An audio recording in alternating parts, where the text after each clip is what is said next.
Technology is. A U.S. Farm Report special report is brought to you by John Deere.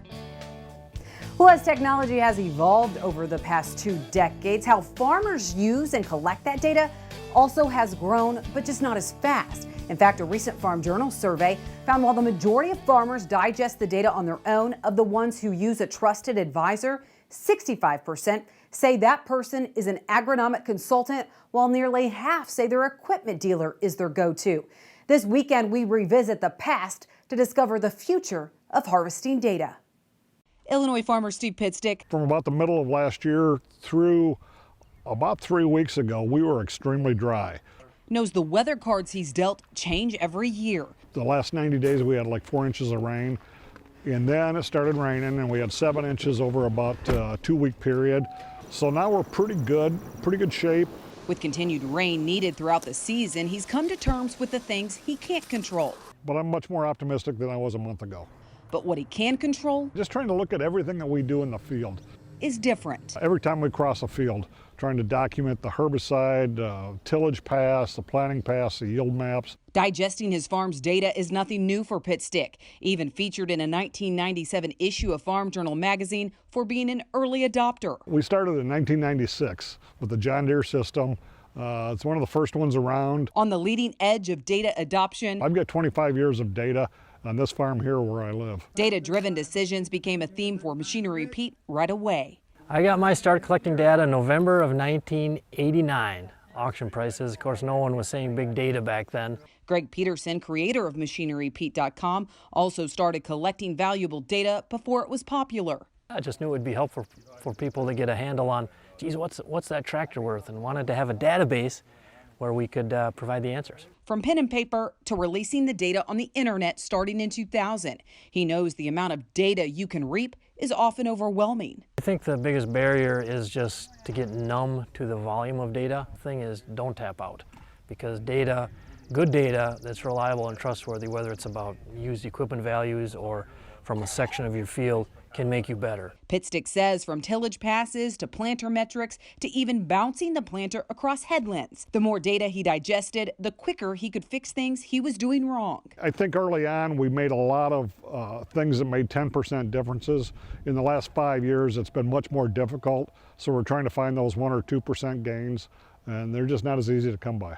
But not as many farmers are immersed in the data as Pitstick today. Kansas State University's Terry Griffin says data shows while precision agriculture has been around since the early 1990s, the majority of farmers aren't fully utilizing their farm data today. Less than half of farms are using yield monitors mated with a GNSS or GPS receiver that are able to georeference yield monitor data for use later.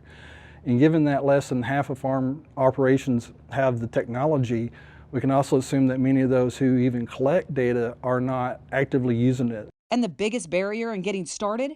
The investment. One of the biggest barriers I see at the farm level is the basic economic question of benefits versus the cost. Do the benefits of my actively collecting data outweigh the cost of doing so, the investment in the sensors and the human capital cost of managing that data? A recent Farm Journal survey found while a quarter of farmers use a trusted advisor to handle their data, 75% do it on their own. I think there's a definite fear with farmers of sharing data, and myself included.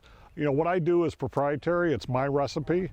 But as farmers go from just collecting data to actually using the information to make decisions, I firmly believe that we are still in the infancy of farm data. Griffin says there's value in harvesting data to plan for next year. My research indicates the greatest use within the farm gates of farm data is the combination of technologies to implement and collect data, implement on-farm experiments and collect data from those experiments, with which the farm operator will make decisions across many more acres the next year. And for farmers fluent in farm data like Pitstick, instead of big picture, he wants to reap detailed data, even by the row. I think we can get down to maybe row by row on our corn heads and looking at what machine impacts are, what the planters do, what the tillage passes do. Look at a lot more minor data, if you will. We got to get the big data right first, and then we'll move down to the smaller stuff that we can actually affect. Row by row, field by field, Griffin says the automation element of harvesting data is essential. We've automated that with machinery. Unfortunately, we have not been as good at automating some of the tedious tasks with data. As farmers, extension researchers, and agribusinesses work to unlock the key to make it easier for farmers to tap into the most valuable data on their farm. It's the year 2021, where this is going to be down the road. The decisions we make, the information we're going to use to make them is going to be completely different. A quest to harvest data differently and efficiently, that's been decades in the works and may look differently decades down the road.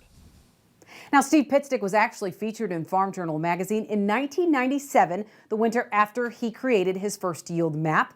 To read that archived article, you can go to agweb.com. All right, up next, John Phipps. Making farms more resilient. So variable rate technology is actually an all-encompassing full cropping cycle that involves a lot of different aspects, from planting to spraying to nutrient application, all the way even into tillage. To me, variable rate technology means taking a scarce resource and trying to get the most out of that to try to increase your overall production for your farm. Actually, there are two misconceptions about variable rate technology. The first one would be that it's difficult to administer. If you're a John Deere customer today and you have your maps loaded in Operations Center, you can go out and use the Agri and Resource, which is a free tool to anyone on their Operations Center. This is going to give you a zone by zone, and it'll populate a planting prescription or a tillage prescription, and then you import that back to Operations Center and you can send it wirelessly to your tractor.